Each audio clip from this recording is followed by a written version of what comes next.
Pai do Senhor a todos, estamos mais uma vez aqui com o nosso podcast Semear, no programa EBC em Foco.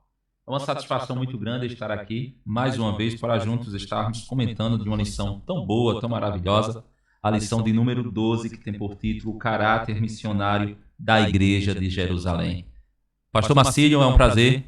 Prazer é todo meu, evangelista Tiago Silva, a paz do Senhor para você, a paz do Senhor para todos que estão acompanhando o podcast Semear no nosso programa EBC em Foco. Amém. Que Deus abençoe a tua vida, que Deus abençoe a tua casa. Se ainda não se inscreveu, já faz isso agora mesmo, tá? Se inscreve aí no nosso canal, deixa aquele like abençoado, porque nos ajuda, tá? Para crescer o canal, para chegar em mais pessoas, tá bom? E compartilha aí nos grupos de WhatsApp, aí no Facebook. Esse programa aqui é justamente para proclamar a palavra de Deus. Pastor Marcílio, texto áureo da lição. O texto áureo nos ensina, lá em Atos, capítulo 11, versículo 20, o seguinte: E havia entre eles alguns varões de Chipre e de Cirene, os quais, entrando em Antioquia, falaram aos gregos, anunciando o Senhor Jesus. A verdade prática nos ensina o seguinte: faz parte da missão da igreja a evangelização de povos não alcançados. A leitura bíblica em classe está no livro de Atos dos Apóstolos, capítulo 11, versículo 19 ao versículo 30. Você pode estar lendo aí da sua casa, não vamos ler para não ficar tão extenso o nosso vídeo. E agora, vamos para o conteúdo da nossa lição.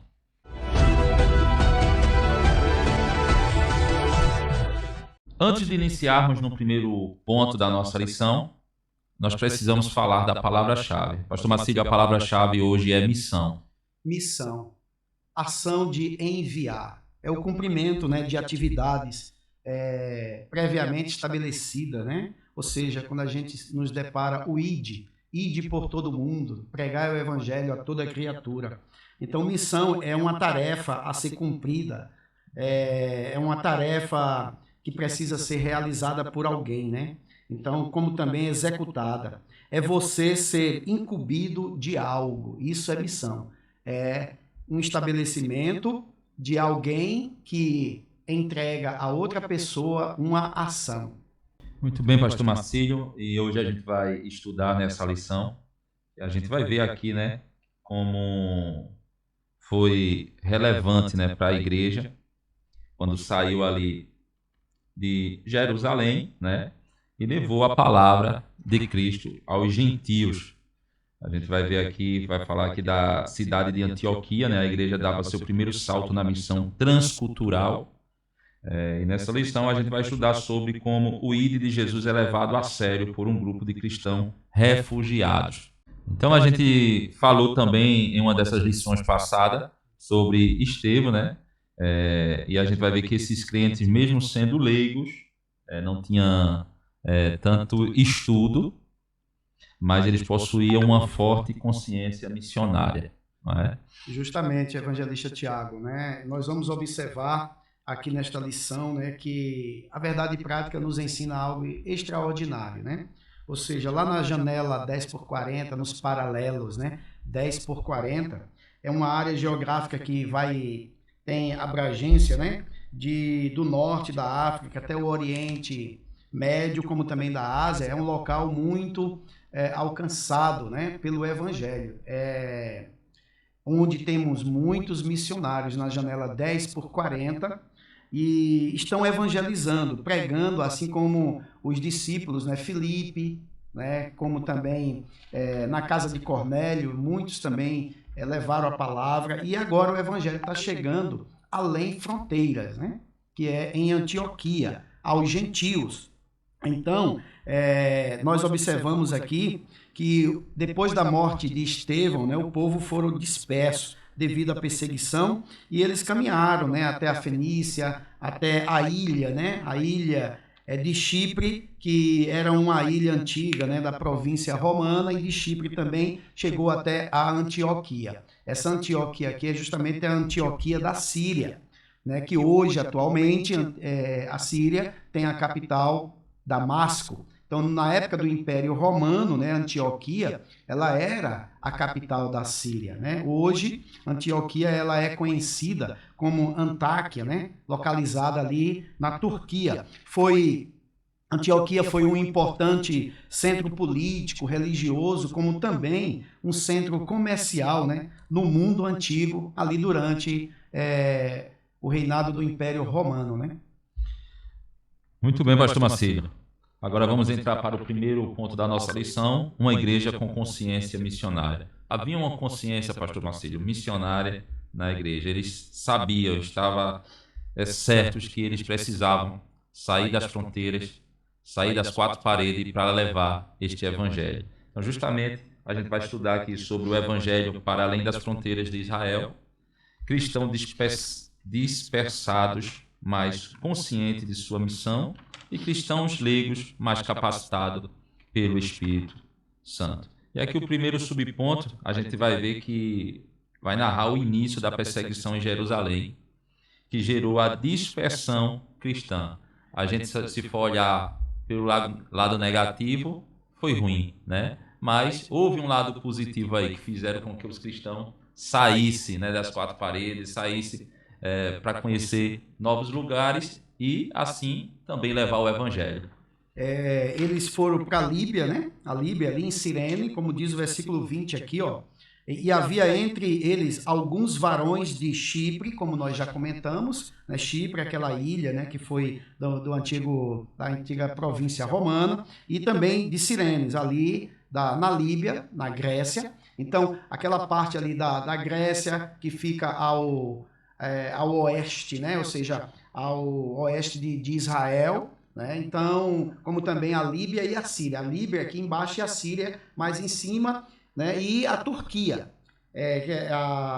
O evangelho foi propagado naquela região, né, de Líbia, de Cirene ali, né? Então, como o evangelho foi anunciado ali pelos nossos irmãos, né, Filipe foi um desses também que levou o evangelho naquela região. E diz aqui, assim como Filipe, que em razão da perseguição do evangelho, a cidade lá de Samaria, da mesma forma, esses crentes que também faziam parte desse grupo de cristãos perseguidos levaram o evangelho para além fronteiras de Israel. Então, o evangelho rompeu fronteiras e chegou até a Antioquia, que era, como vai dizer aqui, nessa consciência missionária, né? Antioquia era a capital da Síria, como nós já falamos, durante o Império Romano, né? Uma cidade cosmopolita e também uma das 3 cidades mais importantes, né, do Império Romano na época. Mais importantes em relação a quê? A Fenícia, a Chipre e a Antioquia. Então, Antioquia era a terceira cidade, era uma das 3 cidades mais importantes da Turquia naquela época. Certo. Pastor Marcílio, cristãos dispersados, mas conscientes da sua missão. Esses cristãos dispersados, após fugirem de uma perseguição feroz, não esconderam a sua fé. Aonde chegava, anunciava a palavra de Deus. Eles não tinham medo, pastor Marcílio. Eles não tinham medo da perseguição, por mais que eles sofressem com isso, mas eles estavam confiantes do que eles teriam que fazer, que era anunciar a palavra de Deus. Receberam de graça e de graça eles levaram adiante. O comentador aqui nos diz, evangelista Tiago, que eles não perderam o foco, né? Eles continuaram anunciando o Senhor Jesus em todo o tempo, por onde eles passavam, né? Lugar e circunstâncias, eles levaram o evangelho, né? Então, nós observamos que essa jornada chegou até o conhecimento de Barnabé. E algo interessante é que Barnabé vai até Tarso, e Tarso já fica justamente fora de Israel. Ele vai buscar Saulo para o ajudar a ir a Antioquia. Então, Antioquia, ali justamente na Turquia, foi onde Paulo começou, porque Paulo, ele praticamente estava esquecido, né? Voltou, ficou ali em Tarso, ou seja, estudando. Muitos dizem que ele estava se preparando, mas Paulo não parou, ele continuou pregando o evangelho. Só que Barnabé lembra de Saulo, né, que é Paulo, foi lá, buscou ele. Então, a primeira escola missionária do apóstolo Paulo foi em Antioquia. Então, de Antioquia, o evangelho começou a se espalhar. Lucas destaca aqui, pastor Marcílio, que dentre esses cristãos havia alguns que levaram o evangelho para Antioquia, como o senhor falou, capital da Síria, uma cidade cosmopolita e uma das 3 cidades mais importantes do Império, tá? Mas aqui o texto deixa claro que foram esses cristãos comuns, os fundadores da igreja de Antioquia. Não era cristão, pastor Marcílio, com posições altas, não era cristãos que tinham um QI elevado de conhecimento, né, apurado sobre a Bíblia, né, a Torá, mas eram cristãos que receberam o Evangelho, o Evangelho moveu os seus corações de uma tal maneira que eles, mesmo sendo leigo, não sendo um Paulo, né? Paulo era um poliglota, né? Justamente. Não é isso? Isso mesmo. Não era um Paulo, mas eram leigos, mas eram cheios do Espírito Santo de Deus, que estavam capacitados pelo Espírito Santo de Deus para pregar o Evangelho. Para você ver o quanto foi importante o evangelho ali em Antioquia, no capítulo 14 de Atos dos Apóstolos, versículo 21, Paulo, praticamente, ele é apedrejado, né? Ele estava ali entre as cidades, né, de Icônio. Ele foi instigado ali por uma grande multidão e apedrejando a Paulo, né, arrastaram para fora da cidade, dando por morto. Então, Paulo foi apedrejado ali em Icônio. Então, a Bíblia diz no versículo 21 o seguinte: e tendo anunciado o evangelho naquela cidade e feito muitos discípulos, para onde foi que eles voltaram? Voltaram para Listra, Icônio e Antioquia. Então, a jornada missionária, né, de Paulo e Barnabé vai nos mostrar que perseverança e discipulado caminham junto.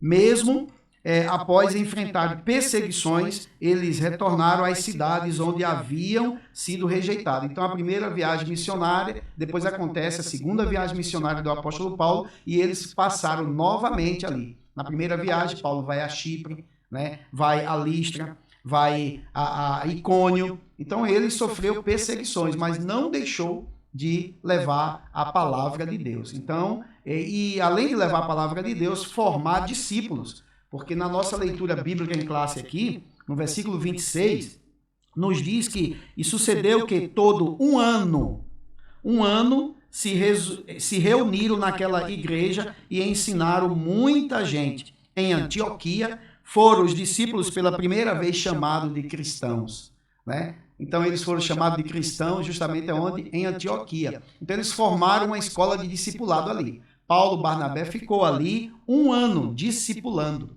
né? Depois que Barnabé partiu para Tarso, né, para buscar Saulo e conduziu ele para Antioquia. E lá em Antioquia fizeram a escola de discipulado, né?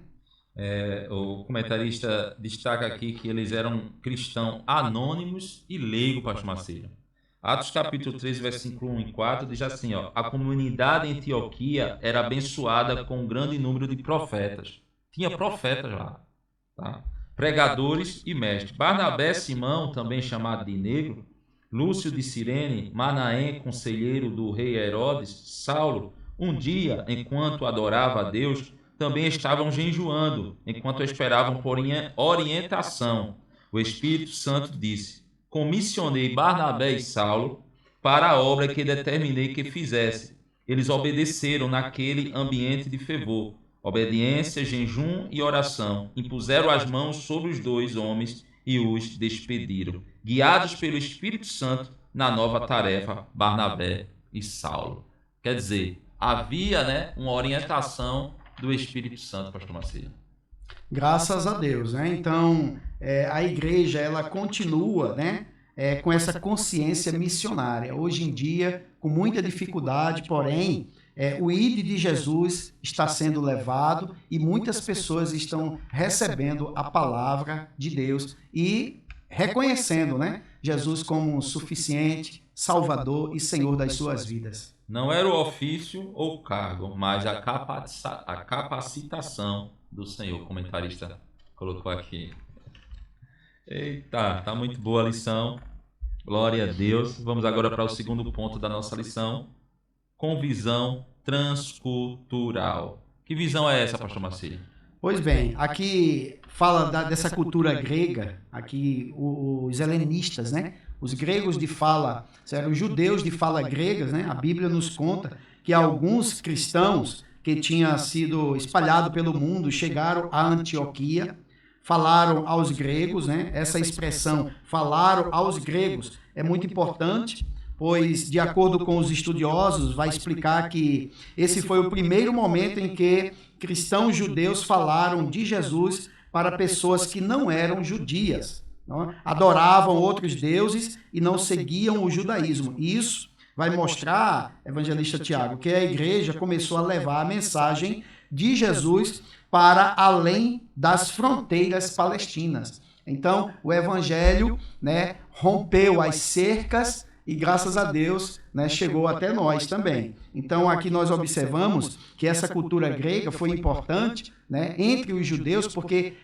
como Filipe mesmo, quando foi anunciar o evangelho em Samaria, então o evangelho estava somente entre os judeus. Eles anunciavam o evangelho apenas aos judeus, mas agora não. Rompeu barreiras. Chegou a Antioquia. Então, aqui diz assim, ó, que... chegando a um mundo totalmente diferente dos dele, onde as pessoas não conheciam a fé judaica, ou seja, não eram judeus que falavam grego pregando para outros judeus da mesma cultura, mas cristãos judeus que falavam grego, levando o evangelho a pessoas que não tinham nenhuma ligação com o judaísmo. Aí o autor aqui conclui dizendo que essa cultura grega aqui, a forma, né, o que Jesus havia ordenado, e eles cumpriram na íntegra, era o quê? Pregar o evangelho a toda criatura, ide por todo mundo. Então, o ide do Senhor começou a ser cumprido a partir daí. E aí vem a questão contextualizando a mensagem. A gente vê que eles estavam pregando para os gentios e eles precisavam, né, adaptar, né, não mudar a mensagem, mas adaptar para que a mensagem fosse entendida pelos gentios. Justamente. Eles não podiam falar a mesma linguagem que falava para os judeus. Então, a gente que prega, a gente tem que falar a palavra, mas só que muitas vezes a gente tem que contextualizar, né, a mensagem para que o nosso público, na nossa cultura, possa entender, não é? O evangelho ali em Antioquia trouxe assim uma mudança de caráter. Tanto é que o nosso título aqui é o caráter, né? É o caráter missionário ali da igreja de Jerusalém, foi moldado, foi forjado, foi mudado por Deus para fazer com que eles enxergassem que o evangelho não era único e exclusivo deles. Então o evangelho ele tinha que se expandir. Então em Antioquia nos diz que nesse episódio a identidade cristã é modelada e definida, ou seja, um novo modelo, né, foi definido e o evangelho se expandiu. Ou seja, em Antioquia, a igreja gentílica é oficialmente inaugurada. Por quê? Porque teve homens, né, teve anciãos ali, teve pessoas que ouviram a palavra e levaram a palavra adiante. Levando a palavra adiante, o evangelho se expandiu. Pastor Marcílio, os gentios não tinham essa mesma expectativa, não é?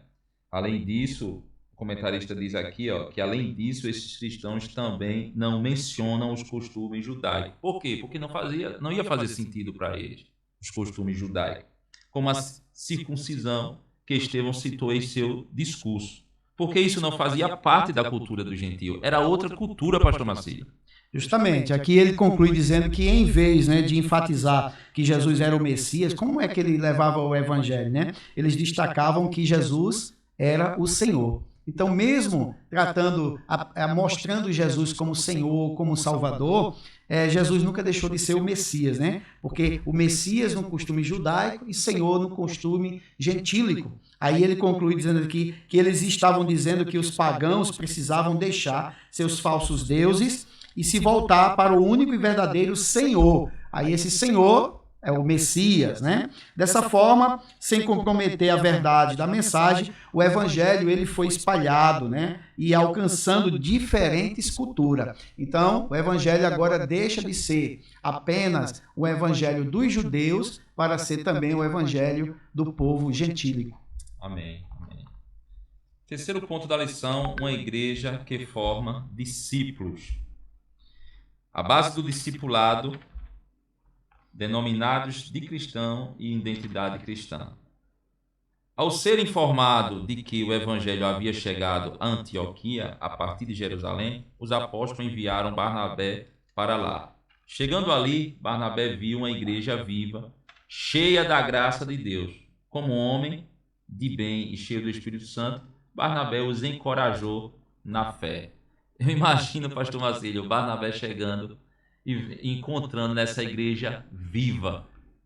Observe aqui, interessante, que eles formaram discípulos. É o que eu falei no versículo 26, né? Que eles passaram ali um ano ensinando, né, a todos que reconheceram Jesus como Senhor, né? Eles ficaram reunidos ali, ensinando ao povo gentil, e ali, nesse momento, os discípulos foram chamados pela primeira vez cristãos. Então aqui vem o termo, né? Em Antioquia, no versículo 26, os discípulos foram chamados pela primeira vez de cristão. Então nós vamos observar aqui, evangelista Tiago, algumas reflexões históricas, teológicas, sobre quem, por quê e como esse termo surgiu, né? Com base em estudos modernos, né? Quem chamou os discípulos de cristãos? Então o texto de Lucas vai informar simplesmente que os discípulos foram chamados cristãos em Antioquia. Porém, não identifica explicitamente quem usou esse termo. Então, muitos intérpretes da palavra do Senhor trabalham com suposições, né? E diz assim que foi o povo gentílico que chamou, né, os gentios chamou os judeus de cristão pela primeira vez, né? Ou seja, pessoas fora do grupo judeus cristão nas comunidades de Antioquia que cunharam, né, em nome, provavelmente de forma descritiva, talvez, né, como diz aqui, talvez, né, até com um tom depreciativo ou de observação externa, às vezes até mesmo de deboche, né? Olha lá os cristãos, os seguidores de Cristo, olha lá os pequenos cristos, né?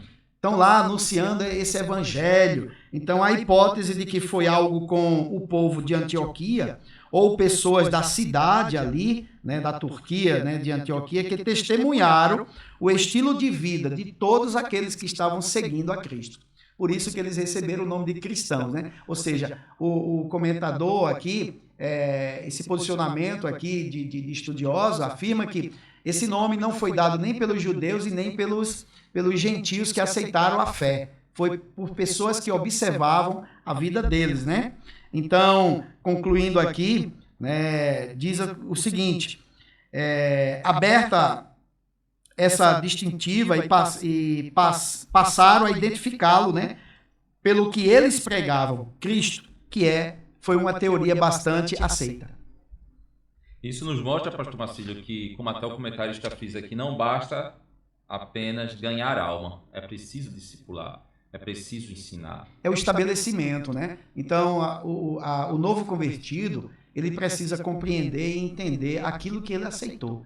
Então, ele é justificado, né? Deus perdoa os pecados dele. Então, a partir do momento que ele é perdoado, ele vai ter agora uma nova trajetória de vida. Ele precisa reconhecer o novo nascimento que ele assumiu, para depois buscar a santificação, né? Até chegar ao ponto da glorificação. Porque o novo convertido é como uma criança, né, pastor Marcílio? A criança, ela, para ter um crescimento saudável, ela precisa tomar aquele primeiro leite da mãe, né? É chamado de colostro, né? Colostro, eu já até, um doutrina eu falei sobre isso. Então, o novo convertido, ele precisa tomar, porque ali onde está todas as vitaminas, ali onde está tudo que a mãe carrega, né? Então, de nutrientes para ele. Então, o novo convertido, ele precisa passar por esta etapa para poder lá na frente ensinar. Então a gente vê aqui que sem o ensino, a igreja não tem como crescer, os novos convertidos não têm como ter a capacidade de fazer mais discípulos. Então há uma grande necessidade da igreja atual investir no ensino para que os novos convertidos que estão chegando, eles possam futuramente também estar ensinando e discipulando também. Que eles sejam encorajados, né? Assim como o Espírito Santo encorajou Barnabé, encorajou Paulo, né? Na fé, e o evangelho foi crescendo, né? Na graça, no conhecimento, as pessoas foram entendendo o verdadeiro significado do evangelho. Então, é necessário, como você falou, ensiná-las, né? Sem o ensino, a igreja não tem crescimento, né? Na graça e no conhecimento. Então, a base, o discipulado é a base do fortalecimento da vida de um novo convertido. É o colostro. Justamente. Denominados de cristãos, os cristãos de Jerusalém haviam sido chamados na igreja de irmãos, crentes, discípulos e santos. Também passaram a ser identificados tanto pelos de dentro da igreja como pelos de fora. Isso aqui é muito importante, porque eles foram identificados pelos de fora. Aí é uma pergunta, por que cristãos? Por quê? Alguns pontos importantes. Significado do termo cristão deriva de Christos, né? Cristo, o ungido, o Messias, mais o sufixo grego ianos, que denota filiamento, pertencimento ou seguindo alguém. Ou seja, cristão é aquele que segue a Cristo, né? É um pequeno Cristo, como nós já falamos. Assim, cristianos, os que pertencem ao Cristo, são os seguidores de Cristo. Então, isso é a nossa explicação de por que cristãos. Né? Os verdadeiros adoradores, os verdadeiros cristãos adoram o Pai, né? Em verdade, e eles assim receberam essa identidade, né, que a gente falou um pouco, distintiva. Né? Além disso, os seguidores de Jesus eram chamados de discípulos, irmãos, seguidores do caminho, aqui em Atos. Né? Santos, porque eles eram separados, eles também são chamados de crentes, né? Ou seja, essas expressões destacavam crença, prática, convívio, pertença religiosa ou ética. Então aqui nós temos, Tiago, um termo cristão marca algo mais público, externo, uma palavra que indica identificação visível com Cristo perante a comunidade de uma forma mais ampla. Então a gente vê que eles eram reconhecidos pelos de fora. Justamente. Alguém olhava para aquele cristão e dizia, aquele ali é um seguidor de Cristo. Não tinha como negar, né, pastor Marcílio? Justamente. Graças a Deus. Não tinha como negar. A identidade cristã. O que realmente define um cristão não é apenas um nome ou um rótulo, mas sim sua vida, sua fé, sua atitude. Testemunho. O nosso testemunho vale muito. Então, às vezes tem muitas pessoas, Tiago, que ganham pessoas para Jesus com o seu testemunho. E a maior pregação, pastor Marcílio. Justamente. Ali lá vai um cristão, ali vai um crente. Quando eu aceitar Jesus, eu quero ser igual a ele. Então, às vezes a pessoa não está sabendo, mas ela está evangelizando com o seu caráter, sua personalidade, com o seu testemunho, né, de vida. Tem pessoas hoje que acham que ter a identidade de Cristo é carregar um rótulo, é carregar uma placa nas costas da igreja. Mas não é isso. Né? Ter a identidade de Cristo é mostrar a sua fé através das suas atitudes, daquilo que fala, como age, né? como caminha, né, em meio ao mundo. Então, isso é o que o senhor falou, atitude. Embora alguns estudiosos acreditem que o termo cristão tenha sido usado em Antioquia como uma forma de zombaria, a verdade é que aqueles seguidores de Jesus demonstravam um grande entusiasmo e dedicação. Tinham dedicação, pastor Marcílio? Totalmente, né? Assim como os primeiros crentes que vieram da igreja de Jerusalém para pregar naquela cidade, ali em Antioquia, Paulo, Silas, né? Então, o comentador aqui, né, o pastor José Gonçalves, né, a quem nós queremos agradecer, esse trimestre de 2025 aqui, o terceiro maravilhoso, né? O nome cristão vai aparecer novamente na Bíblia, lá em Atos, capítulo 26, né? Versículo capítulo 26, versículo 28, 26, 28, que nos diz o seguinte: Então Agripa se dirigiu a Paulo e disse: Por pouco me persuades a me fazer cristão. Então, olha, o que é que Agripa disse para Paulo, né? Então, aqui em 1 Pedro também, capítulo 4, versículo 16, então, ser cristão, né, significa crer em Jesus, abandonar o pecado e receber a salvação como um presente de Deus dado pela graça. Então, ser cristão é ser separado, ser cristão é ser um seguidor de Cristo, testemunhar do verdadeiro amor que Cristo demonstrou por nós quando morreu ali na cruz do Calvário, entregando a sua vida por nós. Pastor Marcílio, deixa eu ler esse mesmo texto aqui nessa versão. Mas Agripa respondeu: um pouco mais e você vai fazer de mim um cristão. Olha aí. Paulo, ainda algemado, disse: é por isso que tenho orado, para que você seja cristão. A resposta de Paulo: para que agora ou mais tarde, não apenas o Senhor, mas todos os que me ouvem aqui se tornem como eu. Paulo disse: se torne como eu. Será que seja o exemplo, né? Sede meus imitadores, assim como eu sou de Cristo. Então Paulo carregava esse exemplo. Justamente. Então, nós, quando nós somos testemunhas vivas, né? Então, nós vamos espelhar outras pessoas também a ter o que nós temos. A verdadeira salvação em Cristo Jesus. Amém. Estamos chegando no final da nossa lição, tá? E a gente aprendeu o quê? Como a providência de Deus faz com que o Evangelho chegue por meio da igreja a povos ainda não alcançados.